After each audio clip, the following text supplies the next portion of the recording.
Welcome to Mastering Fundraising, a podcast for nonprofit leaders of all titles and all experience levels. Mastering Fundraising endeavors to cover the most important fundraising topics with the goal of helping the audience reach their full potential as fundraisers. This podcast will share stories, tips, and guidance on the most important elements of fundraising. If you want to earn an advanced degree in fundraising, this is the podcast for you. Mastering Fundraising is a collaboration between Fulcrum Nonprofit Leadership and the 5-Tool Fundraiser, two leaders in providing relevant and expert content to fundraisers and nonprofit leaders. Without further delay, let's jump into the current episode. Please join me in welcoming your host for today, Chris Looney. Welcome to Mastering Fundraising, a show that interviews the world's top fundraisers to explore the most important fundraising topics with the goal of helping the audience reach their full potential as fundraisers. My name is Chris Looney, and I have the good fortune to be your host for this deep dive into fundraising. Today on Mastering Fundraising, we're honored to welcome Dr. Cheryl A. Bourgeois, President and CEO of the St. John's Health Center Foundation in Santa Monica, California. Since her appointment to that post in May of 2023, Dr. Bourgeois has led the foundation through its 50th anniversary and surpassed very ambitious 2024 fundraising goal, raising more than $41 million to advance cutting-edge medical care, research, patient services, and a bunch more. And with a background in philanthropy, leadership, and a passion for community-driven impact, she guides strategic initiatives that really fuel innovation and supporting lots of cool areas like oncology, neuroscience, women's health, community wellness, and all of the things that we need to keep us healthy in this world. And so in our conversation, we're going to explore what her really inspired her journey into healthcare philanthropy, how she attempts to reinvent organizations that she leads, how she builds cultures of philanthropy, and also builds strategic plans with the proper reporting mechanisms associated to them. So please join me in welcoming Dr. Cheryl Bourgeois. Cheryl, welcome. Thank you, Chris. So nice to be here. Wonderful to have you. Thank you for joining us. I know we're going to learn a lot from you and take advantage of your immense experience and expertise. And the place to start for me is to understand a little bit more about your leadership journey in the nonprofit space. So tell us about that. Well, I think I join a lot of others in saying that I don't think it was necessarily by design that I ended up in the leadership space. I often say I was the last woman standing. I've spent most of my career, pretty much my entire career, in nonprofit.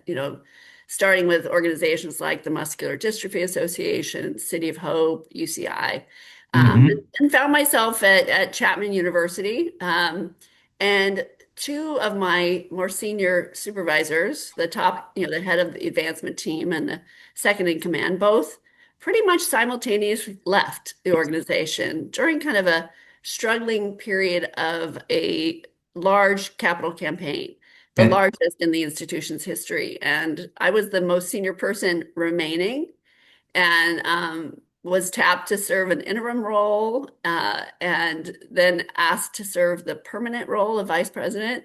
Yeah. To be honest, I said no.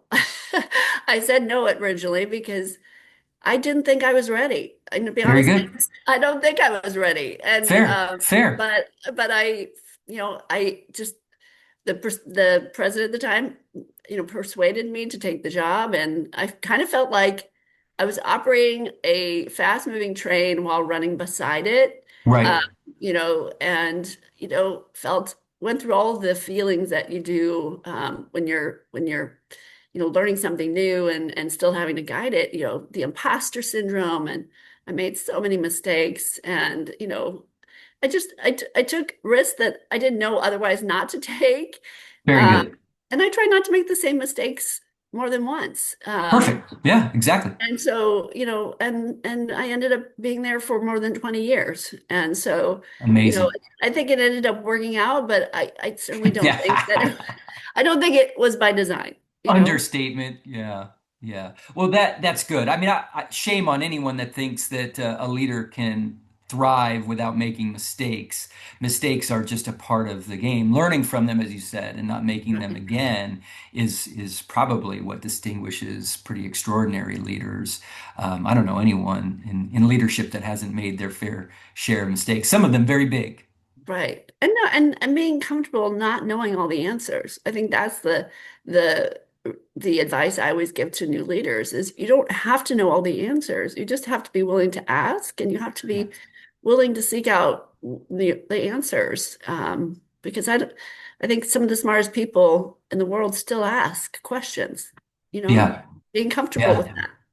Yeah, I love that. I love that. I think it's going to be interesting for some people who are going to be listening for the first time and say, wait, I thought this was a show about fundraising and for fundraisers. And what you're telling me is that what I'm hearing is about a person that's led an organization. And I think it's important for everyone who might be unfamiliar with the field of development and advancement to understand that a lot of fundraisers are more leaders than they are solicitors. They're leading organizations. They're responsible for asking and closing big gifts, of course, but also managing teams of people that run fundraising programs and then responsible for leading boards and oftentimes supporting presidents of the institution and Right. then being strategic in the approach, not just one day at a time, but future oriented. And that's all, how I kind of frame up the five tool fundraiser concept. And you've done all of these things. And I guess the Mhm. question for me is, what of the professional roles that you've had have been sort of the most meaningful to you and why? Well, I always like I typically would say the position that I'm in is my favorite, right? Yeah. But I honestly I can say without hesitation, there's only been one post that was unsatisfying, and it was because Mm, I didn't feel I could ever really flex my strategic or creative muscle, love and it. it was the most short-lived role that I Yeah. played. But I'd say the most gratifying so far is the role that I played at Chapman because when I was at Chapman University, I was the chief executive of the advancement team, so chief advancement officer, and member of the senior leadership team there. And because we were an organization that was rather small when I joined and grew immensely over the 2 decades plus that I was there, I was given a lot of responsibility and a lot of growth opportunities to build not only the advancement team, to really build almost from the ground up a comprehensive advancement team with, tools that didn't exist previously, an integrated database, full major gifts team, planned Hmm. giving, all Right. of the normal components in an advancement team. But I also got to build a strategic marketing and communications team. So the university had never really had a full-fledged strategic communications and marketing team, a team that managed its external face to the community, the tool that's most used for admissions, right? So Yeah, I right. mean, I got to build that entirely from scratch. I got to be part of launching its strategic branding initiative that really kind of put it on the map. It took it from a regional institution to a national one that's now in the top 125. Wow. But all along the way, I also, took on the role of overseeing alumni relations and also career and professional development. And so, what was really wonderful about it in some ways is, and this, I know we're going to talk about culture for philanthropy, but I feel like as it's development professionals, advancement professionals, whatever the nomenclature it is that you use, I feel like often we get donors or prospects late in the continuum. when their perceptions of the organization are already more fully developed. And Okay. sometimes we have to reform those impressions. Sometimes they're That's by the time they great. get to us, Yeah. they maybe have soured on the organization or they don't know that much. By taking on the role that I did at Chapman, where I got to be at the very front door of the first impression that an applicant for to the institution got, Interesting. Okay. Yeah. right? They got to I got to help frame what it is we put out there as our brand. What was the promise we were making to the community? I also helped to guide a Chapman Experience initiative where I got to help kind of train the entire community around Hmm. what it was like to have, what was the Chapman experience and how did it manifest itself across the entire campus. So I was playing a role at the beginning. I was playing a role in the middle in terms of, helping make sure that we had continuous, applicants to the institution, right? Right. I also played a role in the career development piece of helping our students find jobs. Then I also oversaw alumni relations, so making sure that they were getting seated, they got, traction into their careers. And then I knew how they felt about the institution. I had helped shape it. So it wasn't like I was coming into the conversation at the very end when they're Right. graduating.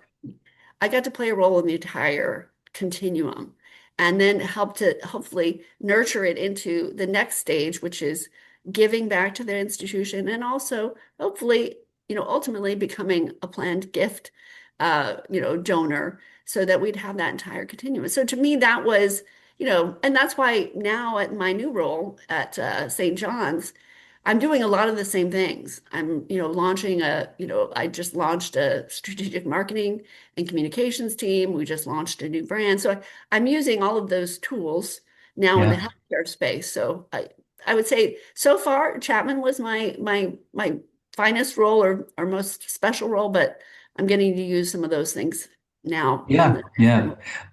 It's funny in these conversations how much you realize that your previous experiences really do form a foundation upon which you can build greater success going forward. You know how to do things because you had the experience that you might have done for the first time in a previous role. Right, right, And right. I love that. Well, yeah, I imagine that as amazing as you are, there were probably some influential people that helped you along the way to become the leader you are today. And I'd be interested to know who some of those great influences were or are, or and maybe they were mentors or other relationships. But tell me a little bit about the people that were really helpful to you in propelling your leadership. Well, fortunately, I probably one of my most influential mentors is still somebody that still influences my life. Given my long tenure at Chapman University, I got to spend almost, I think 18 years working under the former president, James L. Doty. And, Jim was an economist by training. Hmm. So he was very focused on, very sound business decisions in building, not only a vision, but strategic plans, growth models. And, it was just such a great schooling on how not to, take on too many things all at once. That learning scalability really in real time about Interesting. figuring out, okay, what are you going to do the next 5 years? How is that going to then build towards the next 5 years? And so on and so forth. And so in terms of business, in terms of vision, in terms of really, defining how are you going to measure results, most of that really came from him. Wow. Great. And again, I I feel like I got so much on the job training from him. Um, from a kind of more of a lifelong learning perspective, Good. I think somebody that stands out, someone you may know, I'm sure some of the people that are affiliated with Fulcrum will know, is a philanthropist who's now passed on, Libby Pankey, Mm. who was, she was the matriarch of the Pankey family.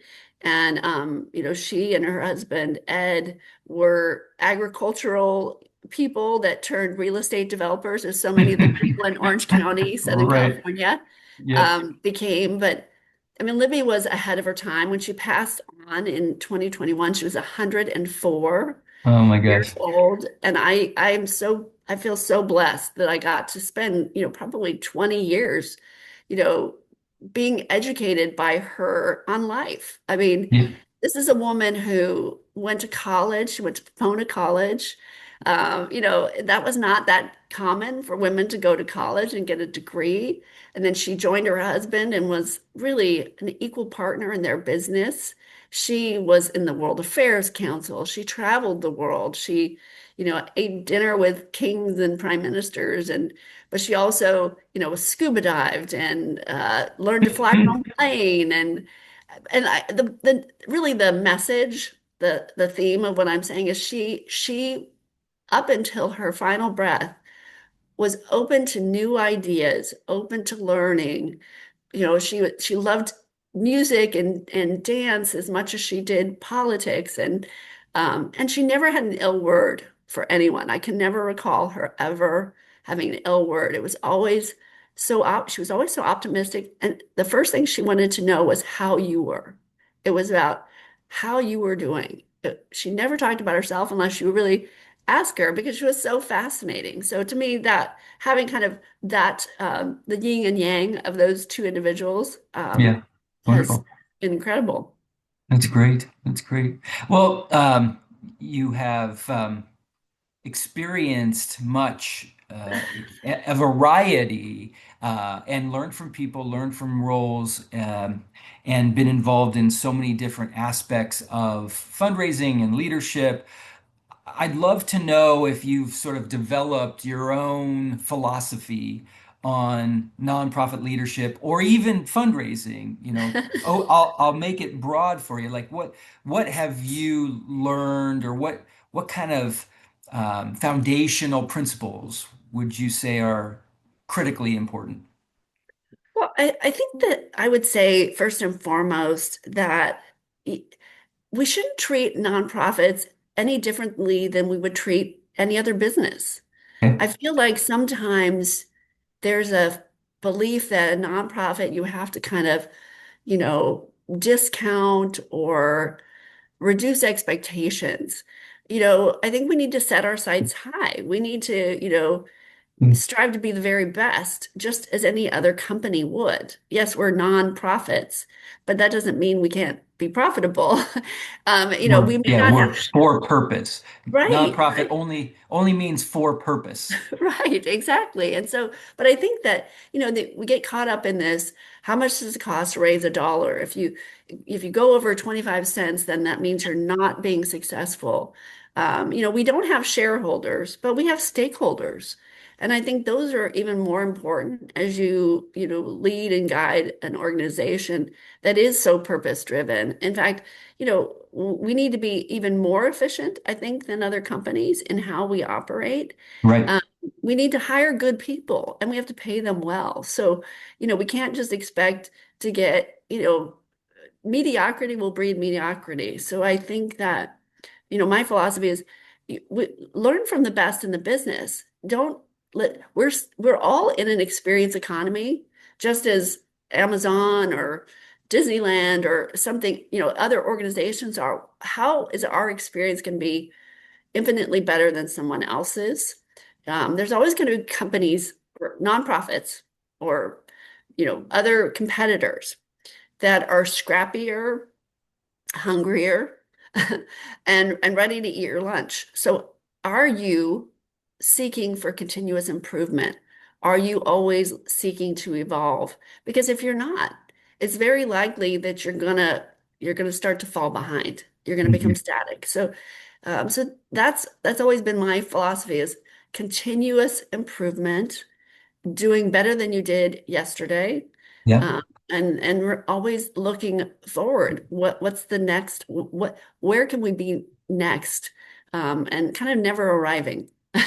Never. You never arrive. You never settle for where you're at. It's like, what's Which next? might be so frustrating to a lot of people, right? Who just want there to be a destination, a finality to something, but I think in leadership in the nonprofit sector, especially when you're striving to lead an organization into the future, there can't be a destination. There has to be this constant improvement mentality. Yeah. Well, I mean, Chris, I'm always reminded of a video I saw at a case conference, and that brings up one other point, and that's keeping connected to organizations like Fulcrum, being Yeah. involved in Yeah. learning from others, right? But Learning from others. I Yeah. was at a case conference once, and I remember seeing a speaker who showed a video of the CEO of BlackBerry when they were at the very top of their game. And he was interviewed, and it was kind of prophetic because the interviewer said, "Hey, what's next? Where do you guys go from here?" And he had no answer. Really, he's like, "Well, I don't know." And he said, "I guess we're going to ride this to the moon or come crashing to the earth." Within a year, Right. the iPhone had started to, take over the market. Yep. And how many Blackberries do we see now, Yeah. right? Right. Right. How many Kodak cameras do we see? How many Blockbusters? So I always think about like those companies became obsolete. They Yeah. became irrelevant. So how do we remain at the top of our games as well, Yeah, right? that's beautiful and important. I um, am thinking about a conversation I had with someone who was privy to a conversation from the CEO of um, St. Jude Children's Research Hospital, who was talking about the great brands and the reality that the best companies from 100 years ago don't exist today, and that's a cautionary tale that Yeah, you evolve or you die. You're right. never you can never rest and think that you've done enough or you've perfected something. There's always someplace new Right. to chart a course for, right? Hmm. And I think all of this is perfectly aligned with the conversation we want to have today, um, which starts with the idea of reinventing the organization when you're a new leader, precisely because there is a capacity for things to become stale, routine, or expected, right? And when you stepped into the CEO role at St. John's Health Center Foundation, it was a pivotal time, I believe. And I'm wondering what some of the first steps you took in assessing where the organization needed to evolve. What were those? Well, as you said, I succeeded someone who had been there for 33 years. And that person had been the kind of the first official president CEO of the Amazing. foundation. So yeah, it was important. It was incumbent upon me to have done my homework before even, going through the process. So I Good. did a lot of homework, and, talking with anyone that I knew in the community that might know of the organization, even before going down the pathway of the recruitment process. But and I could tell from afar, just looking at the makeup, that I assumed that there were some gaps in the organizational structure, Naturally, yeah. right? But again, you don't want to come in and upset the apple cart and cause so much stress that you end up losing the good people as well as those that may be better. Precisely. Yeah. Right. So important. So I spent, a good amount of time. I talked to every single one of the team members, every single member of the team. I asked them why they joined the organization. I looked at their job descriptions. I asked a lot of questions of them. I interviewed, well, I not interviewed, but I met with every one of our trustees, and there's more than 100 Woo! trustees. So met with every single one of them. I spent time talking with all the health center leadership. I spent time meeting with our clinical institute leaders, a lot of our physicians in the community.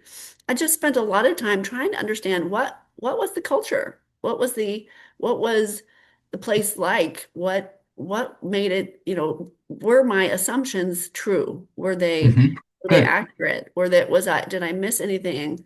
And where were the political landmines that it's always, or often it's small things that you can tr think are going to be insignificant that when you go to change them can be the most jarring. So I would try to figure out what were those sensitivities or relationships that I just needed to be mindful of. And Yeah. you Love it. know, I also hired a firm to do a little more of a forensic deep dive, looking at Perfect. data, looking at structure. Again, it was more of an affirmation of some of the things I'd been thinking.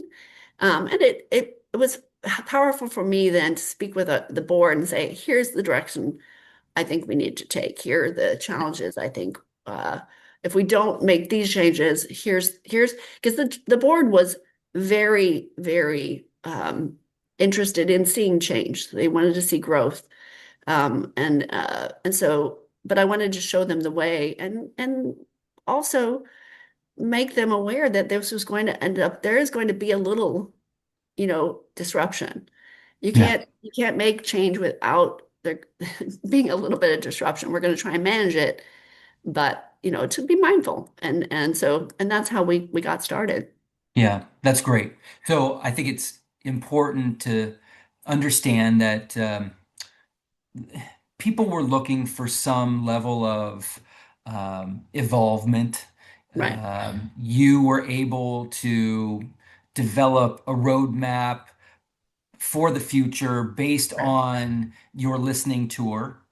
And through that listening tour, we're also probably able to identify some of the gaps Mhm. that naturally exist. I mean, the dirty little secret, I suppose, is that there is no organization alive that doesn't fail in some areas. There's always places for improvement, and good to know where those are. I'm sure you also found incredible areas of strength where you would not want to make any dramatic changes. Right. Um, but, the reality is that you were in a very difficult position because there were probably some sacred cows. There were ways that we've done things, resistance to change, a rich history to honor, a legacy to honor and protect. Right. And so how did you navigate that change leadership that needed to happen? Well, you hit on it a couple of matters when you talked about kind of not sacred cows, but also but more that again, this person that had been leading the organization had been a beloved member of the board before becoming Oh, CEO, and interesting. he had done a great job. I think sometimes it's like a founder syndrome where you're there, you're guiding the organization, and I think it's almost an unintentional complacency. You think everything's okay. And again, if you're not integrated into the community around you, that's again why I think it's so important that every organization stay connected to their industries, get to know the people outside as well as inside to see what's going on, what's happening. And I Yeah. think there was a lot of that. So again, I had a very solid foundation. We had raised $1 billion before I joined the organization, and there was tremendous opportunity. And fortunately, my predecessor stayed on as a life trustee. So to me, the worst thing that anyone can do is come into an organization and belittle or berate anything from the past. It makes anybody that's affiliated with the organization feel bad. Yep. It's disrespectful, and it just doesn't do any there's no value in it. So I celebrated my predecessor. I was so happy that he remained involved. Every time he's at an event, I try and celebrate him and recognize the contributions that he's made and how grateful we are that he remains involved. I got lucky that the year that I started, we were on the verge of celebrating the 50th anniversary of the foundation. So I immediately went to action I was way behind. If know anything about trying to celebrate an anniversary, you want to start planning it probably 5 years, Right. Especially right? like a 50th, right? Right. So, So, but I took advantage of that. We created a brand and affixed it to everything we did. We tried to pull out in, you know and honor significant landmark kind of events and activities that happened over those 50 years, um, and recognize the different milestones and the key figures in our history. At our gala that we had in honor of the 50th anniversary, we honored every chair that had served the foundation, not just one person, everybody. And it was Yeah, wonderful to see a stage full of, like 10 living chairs that's that amazing. were with us. And so it was about really, first and foremost, honoring the past and recognizing that, as we all have heard, you do stand on the shoulders of giants that come before you. So now it's up to you to leverage that, to springboard on Perfect. them, right? Yeah. And Yeah. do more, right? It's now your responsibility to activate that. So those were the steps, and honestly, we have tremendous opportunity because of that long institutional history with so many of the team members that had been there Yeah. for multiple decades. Yeah. Well, let me say you're a class act because the easiest thing in the world in leadership is to blame the person that went before you for all the things that might not be perfect when you arrive and need to be fixed. And it's unfortunate whenever you see someone tear down the previous individual or team or organization, how it existed in the past. Because to your point, it doesn't feel great. It minimizes everyone's collective contributions to where the organization is today. And just, Yet, yeah, yeah, and you have to be, I think as leaders, we have to be very careful, especially if we report to the board. If the board was around at that time, if we start to criticize too much of their like things that they were involved in, they're going to right, take that to heart. right, So and maybe they were proud of those certain things yeah, or thought exactly. they had reason to be proud. Yeah. Yeah, yeah. Um, well, I know, despite the fact that um, you're honoring the past, there were some very significant, bold, and new strategies that were created coming into your new leadership.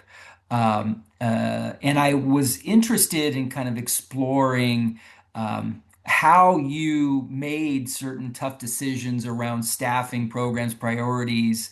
Um, you know, how you made those when they were so different or so new or so maybe experimental or bold. How do you approach that? I try and determine what can be done now, what can wait, what can, what is going to take some time. So let's get that going. Case in point, one of the things that was really missing most for us was someone that was managing, truly managing operations, Yeah. managing overseeing the health of our data, the health of our systems, really implementing systems, implementing that really important structure. And so that was to me one of the first things that I did was, try and fill gaps. That gap, we didn't have anyone in foundation relations.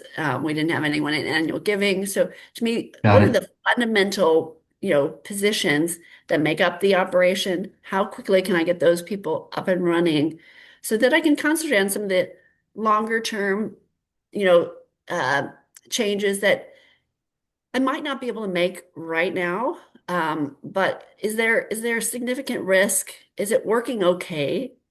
Can I get by? And I think that you have to you have to make those calibrations because if I had at least one team member that had been there a long time, and you know I predicted that the person might be retiring soon, and if that position changed, it was very likely that a lot of additional change would come. And so in that instance, it was just a matter of waiting because Hmm. it was not going to prove that useful for me to make to push that to happen sooner. And given those constraints and given the changes that we've made, it's only been about 2 years since I started the role, and I'd say we've come tremendously far in restructuring and implementing the tools and the teams that are really starting to make the organization hum. But I think that's the deliberation that ultimately the leader has to make is how much more can I take on? How much more can I do so that, ultimately we're going to get where we need to go, but it's going to be a lot initially until you get the right people on the bus, until you get the right team around you, and you create a team that is all subscribed to the new vision of where you want to go. Okay. Because I think the fact is you you rarely are going to come into an organization where everybody immediately believes and buys in. If you can get the greater percentage of people to buy in and join the vision, Yep. great. But I think you just sometimes it is a waiting game, unless you want to cause the organization too much unrest. Right, right. You said panic, I think, earlier, which is fair, but also stress. I mean, just unnecessary stress to staff, Yeah, unnecessary stress to the board, unnecessary stress to maybe your community stakeholders. right. I think there has to be some desire and preparation for Right. that change, to reduce some of the resistance, the headwinds that you might face. Yeah. Um, let's jump into our second area because I know one of the things that you love to create that is elusive for so many is this culture for philanthropy, culture of philanthropy, however you talk about it. But it's a popular phrase in fundraising circles, can mean different things to different people. I'd love to know sort of how you define it and what it looks like at St. John's. I subscribe to the culture for philanthropy instead of, Good, but good. Thank that's you. just my belief system. But I think, wherever it is, whether you're in higher education or in healthcare, I think it comes down to everyone across the organization not only knowing and understanding what philanthropy does at the institution, its value, its impact, but they understand it, they appreciate it, and they embrace it. Because I think you can have varying degrees of those things being in place. You can, in an organization where, in healthcare, where equity is really important, Right, right? You can have members of your community where they just feel like, okay, the people that are affiliated with philanthropy, they want a fast track, they want to get expedited care. They see it as a negative, right? And so it's a matter of us in the foundation educating everyone. What is the value that this brings to the organization? And and then when good behaviors emerge and people alert you to, opportunities, you have to recognize them because they're not going to get behind it. They're not going to really subscribe mhm, to it if they don't feel like they're actually a part of it. And it's harder to get a true culture of philanthropy established if you don't not only begin by educating and engaging the entirety, because going back to my original example of saying that as philanthropists, often they have a perceived view of us that's developed by others that we don't have any relation. Like they come to us somewhat fully formed on their opinions, right? right, So if we don't win over our team members that are delivering care or delivering education, or then they may just not have a great experience and we're lost before we even start. So to me, it's a matter of, you know, communicating, recognizing, thanking them, mm, showing the gratitude that, every step that they've taken has bubbled up to, you know, uh, participate in the ultimate gift to us. We're just the ultimate like the final catalyst, right? We just bring it to closure. if they all do their jobs, our physicians, our nurses, our the custodians, I mean, everyone along the continuum, if they do their jobs, then ours is going to be so simple. Yeah. And so so it's a matter of, being part of orientation, being, rounding on the floors and thanking the personnel like that are actually on duty. It's participating in activities, that are happening at the health center, that don't involve philanthropy, but just going to when the nurses are graduating from a new program or when another department is celebrating something, participating in their activities and inviting them to come to our activities, hosting receptions for new nurses or new physicians, celebrating and thanking them with awards.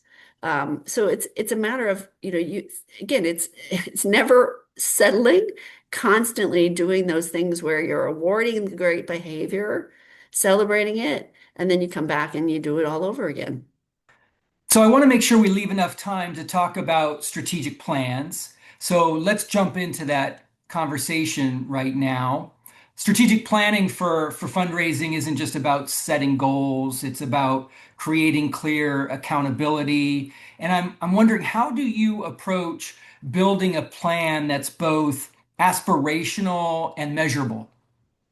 Well, I'm very passionate about strategic planning, and I think that a lot of organizations don't take the time to put together a strategic plan because of the demand, the immediate needs, right? And I believe that the ideal strategic plan is 5 years in length. I think Okay. that I think it has to be aspirational, and as they say, truly audacious and compelling. And I think any really visionary idea likely takes you longer than you think. And so that's why I believe in shorter, more uh, focused strategic plans that focus really on only five main objectives or Okay. less, and that are associated with how your operation is structured. So if you have fundraising, if you have operations, you have marketing, you have donor relations, however you're structured, they should coordinate and connect back to the structure because Right. it gets to the point of measurements. But I think the reason I focused on a 5 year strategic plan that is scalable to the next 5 year strategic plan Okay. is because I think far too often the mistake that organizations make is that they put down on paper everything that they think they need to accomplish in their Yeah. strategic plan. They almost overdo it. And Yeah. it ends up being hundreds of pages long. And it's this voluminous document that really is not actionable. And it sits on a shelf and really never gets referred to until somebody says, "Oh, I think we should do a strategic plan." So I like to think of it like a house, building a house. Okay. And if you think about building a house, you need to understand, where are you building this house? Okay. How big is it going to be? Hmm. How many floors? How many rooms? How many people is it going to serve? Are there special features that are going to go into this house? Special details. And if you think about it that way, you need to understand, and this goes back to the organization. Need to understand, where are we? Where are we building this house? What Okay. does our competition look like? What are they doing? What could we do different? Mm. What are our strengths, weaknesses, opportunities, and threats? SWOT analysis. What do the stakeholders think of us? Our partners? What do our constituents think of us? Mhm. What could we be doing that we're not? Um, and then at the end of the day, that information, that data can translate into the measurables, and it can also help you to focus in on what is the foundation. So again, going back to the house, what is the foundation? What are the things that have to come first to make you solid, to make you stable so you can build the rest of that house? So it Okay. allows you then to prioritize and build that first 5 year strategic plan that, provides you that firm foundation for long-term as well as short-term growth. Makes sense. Makes sense. Yeah, I like that.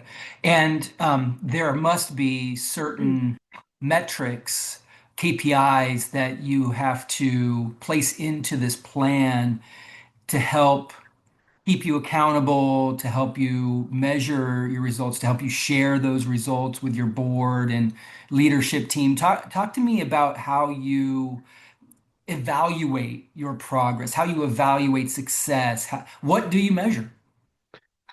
Again, if you go back to the analysis that you do before embarking on a strategic plan, you're going to know where is your room for growth. That might be in pure donor count. You want to grow your donor population, or you want to retain more staff. You've had a good amount of turnover. Maybe you're not getting information out to donors efficiently. Maybe you're not sending out the receipts timely enough. The research that you do at the front end will yield the measurables, the KPIs that will allow you to measure the long-term plan. But I think you need to take one more step. And I think that you really, as a leader, have to bring in your team. And you need to assign responsibility to different aspects of the strategic plan to your team so they own it. And they're also helping you to define what are the ways we're going to measure success. Because I think that at the end of the day, you really can measure every area. Some people say, well, I can't measure marketing. Well, you can. You can measure open rate on a newsletter. You can, measure the strength and health of your database by the number of returned pieces of mail that you get. Mhm. Uh, you can measure, health of the database by effectiveness. I mean, did this mailer yield better response than the others? So I think by first assigning responsibility and the actual construction of the document to the members of your leadership team, encourage them to not only help build the strategic plan, the 5-year strategic plan, but then turn it into annual goals that end up bubbling up to that larger plan that allow you to measure your KPIs and your key measurables each year, as well as at the end of the strategic plan to see how successful you've been. And it also allows you to calibrate along the way because of environmental factors, right? Things can change, and you can't always predict the things that happen along the way.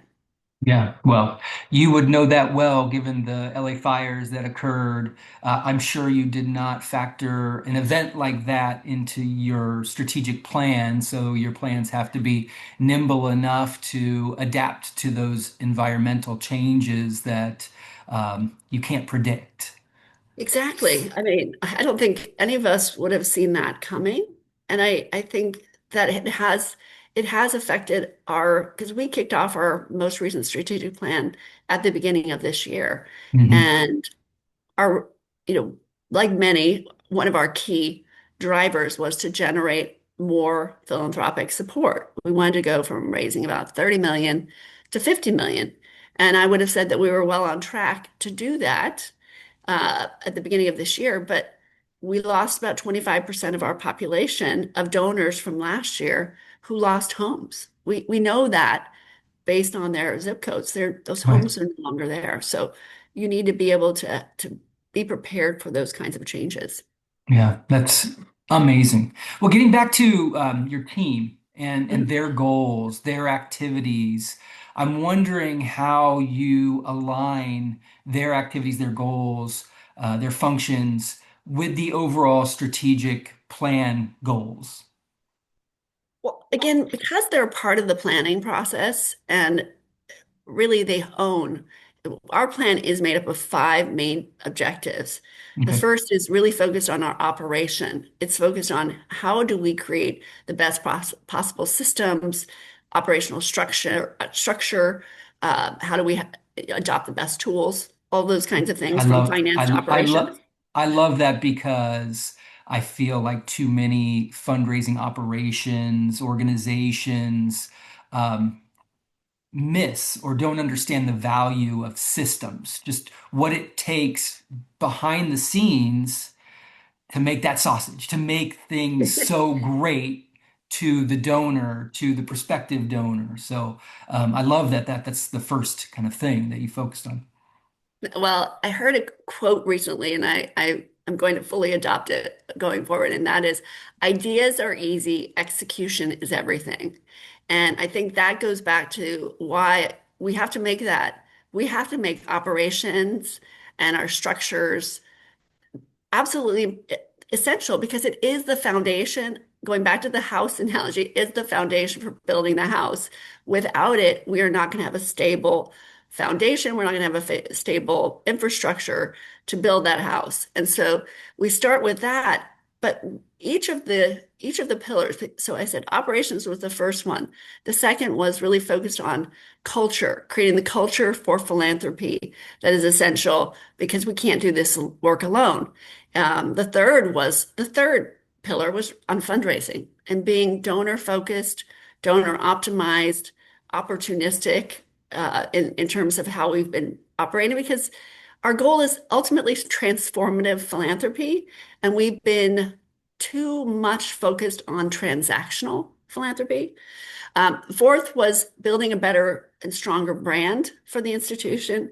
And the fifth one was really kind of a comprehensive look of being more aligned with and proactively supporting the health center in its efforts to build revenue, not just use philanthropy to fill gaps, but using philanthropy to really build revenue and to be a better institution, a more innovative institution. So each of those pillars are assigned to a different team member, and Okay. each of them come back to, again, the long-term vision of where we're going at the end of the 5 years, but they have specific measurables annually that are each of them are accountable to.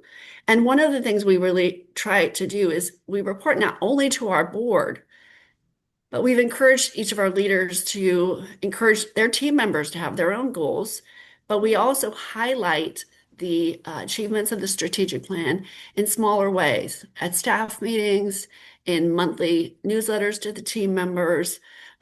We try and use it creatively so they're not feeling like they're being, uh, clubbed over the head about the strategic plan, but they're excited about the achievements that are being made. So it's that kind of combination of taking it to our board, taking it to our staff, but also we do a report out once a year to our public and actually print a piece Okay. that will it'll capture our achievements. That's great. And that leads into the next question I had, which was around the cadence for evaluating progress, making course corrections, publicizing wins. How do you think about it, sharing out those kinds of things with your stakeholders? I think, again, going back to environmental factors, I think you have to be prepared to pivot quickly. I don't think you should wait till you feel like there is no turning back before you make some minor adjustments. So I think you have to be nimble enough and willing enough to make adjustments, recognizing the changes that have occurred. But I think that you also don't want to be out there reporting too much too soon, because it can be a false positive, I think, sometimes if Yeah. you're out there claiming victory when you haven't really the structures maybe aren't fully in place, right? I mean, or that you haven't gotten it to a point where you really have a solid, consistent execution. So I think you have to be careful. We're in our first year with this strategic plan. I think using an entire year to really evaluate how did you do. And along the way, again, more internally, I think having your team report at mid-year about Okay. their annual goals to Yep. say where are we at, where are we feeling uh, that there's issues or we need to address some obstacles in the way. I think having time together as a leadership team to evaluate progress and see how things might need to be adjusted can be effective, so that you end up using the remaining runway of the year, 6 months to get to where you need to go, or at least be ready and kind of alerting the board that perhaps that goal isn't going to be on track. Maybe we're going to need more time to achieve it. So it's a Yeah. kind of fine balance of not don't don't claim victory too soon, Yeah, because too very much. good. I, I wanted to ask a question just about board members and their ability to sort of absorb or understand what's in the strategic plan. Do you find that it's challenging for them to really grasp or get the full weight of the plan, understand what's really in there? Oftentimes, it feels like receiving a ballot initiative or your voter packet, and it just seems so dense and hard to kind of make sense of. Is that a struggle, or how do you avoid that, or how do you think about that with board members? Because you want them all to understand exactly what it is that we're trying to do here, right? But Right. the density, the complexity presents a challenge because they don't live it. Right, right. I think that one, I really believe that you should have a strategic planning committee of your board. Okay. Even if it doesn't meet as often as other committees do, it may only meet once a year. It may not meet, but once every other year, because the heavy lifting is at the beginning of helping to develop that strategic plan.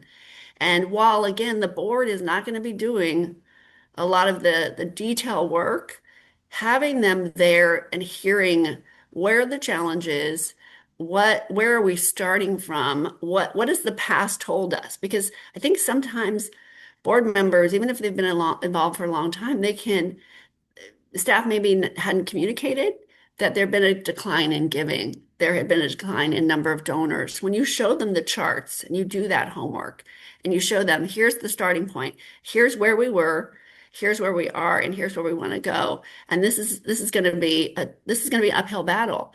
You need to make them part of the process because then they're more invested.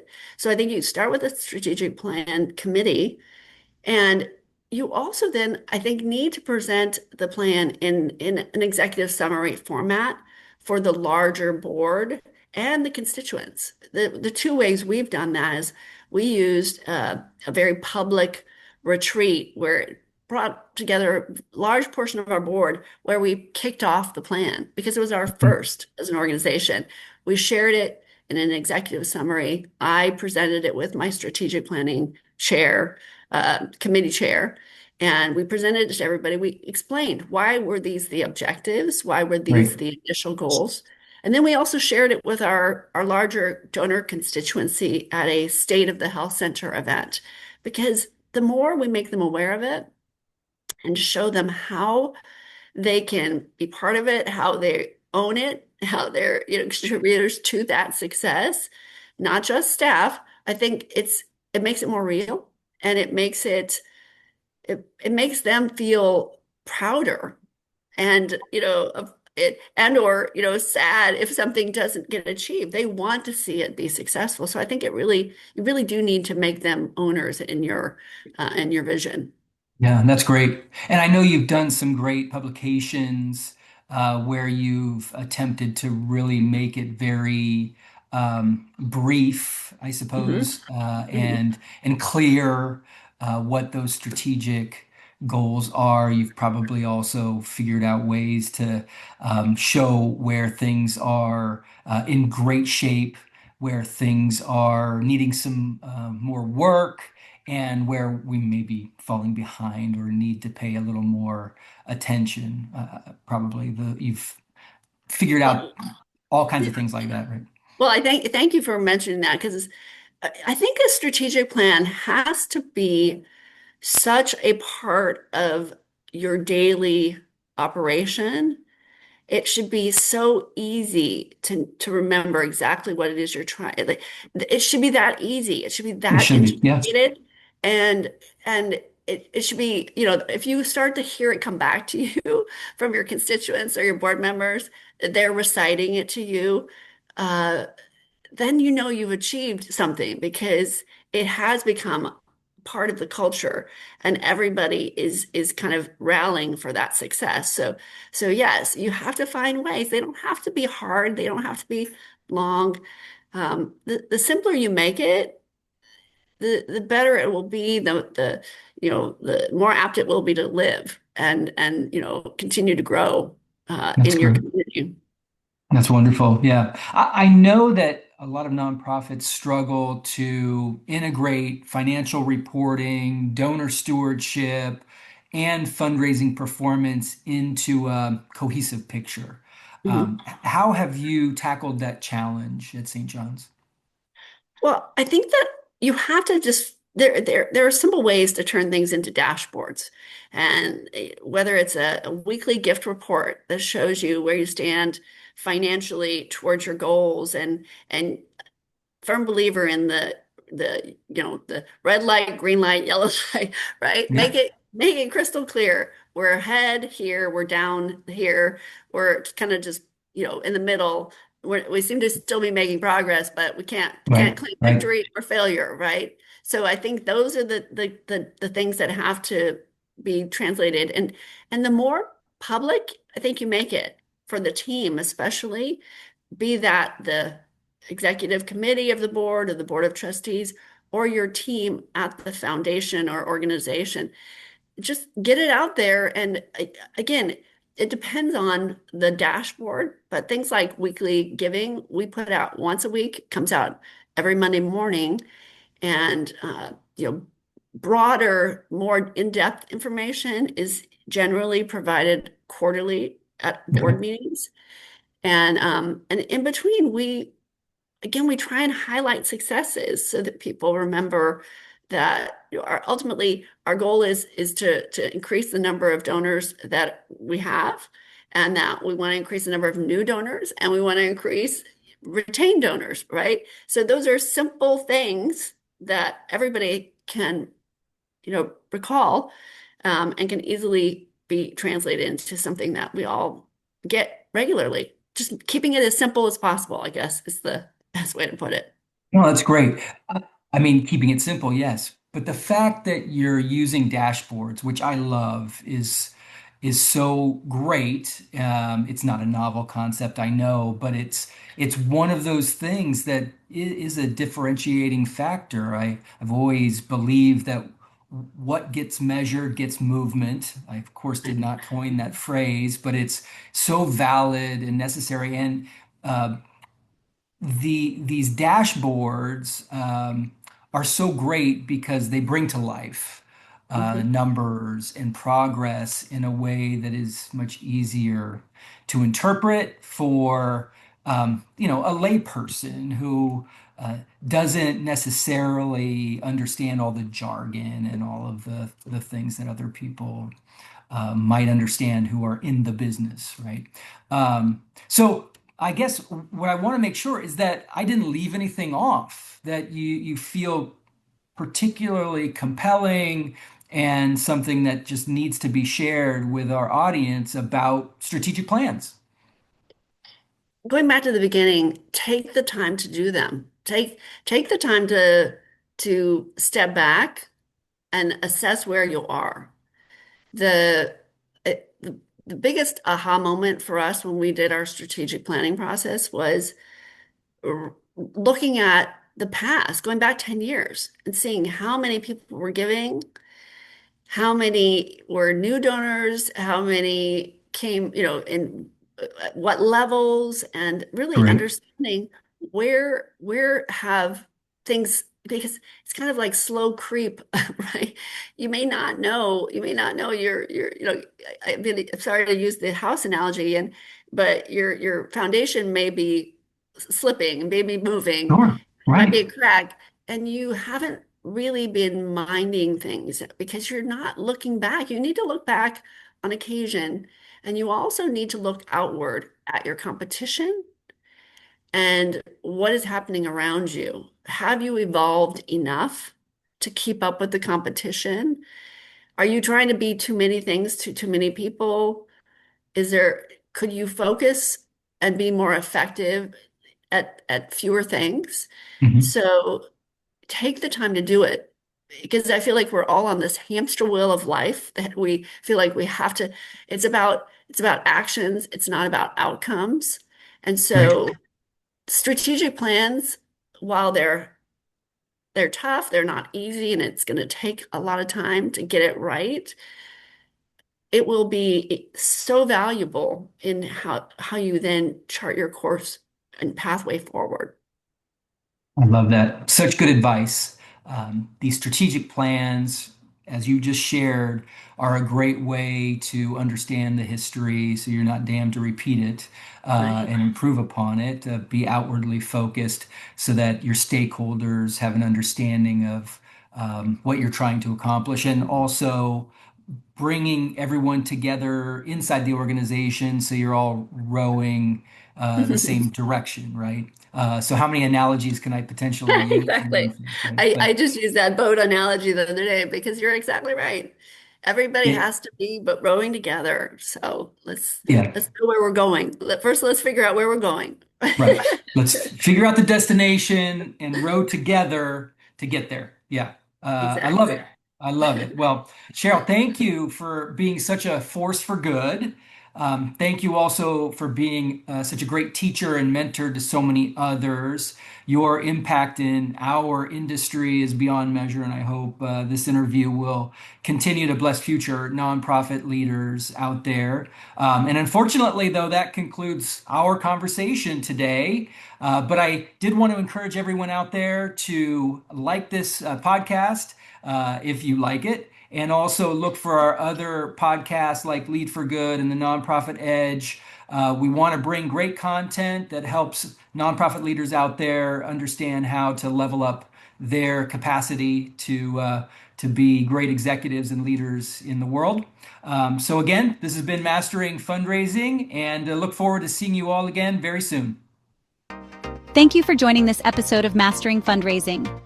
We hope the conversation was helpful and invite you to like and subscribe to this podcast for more conversations with extraordinary nonprofit and fundraising leaders. To learn more about Fulcrum Nonprofit Leadership, please visit us on the web at fulcrumleader.com. To learn more about the 5-Tool Fundraiser, please visit us at 5toolfundraiser.com. We want to hear from you. Please share your thoughts and ideas with us at hello@fulcrumleader.com. Thank you for the important work you do to make our world stronger. We look forward to welcoming you back during a future podcast. In the meantime, take care and be well.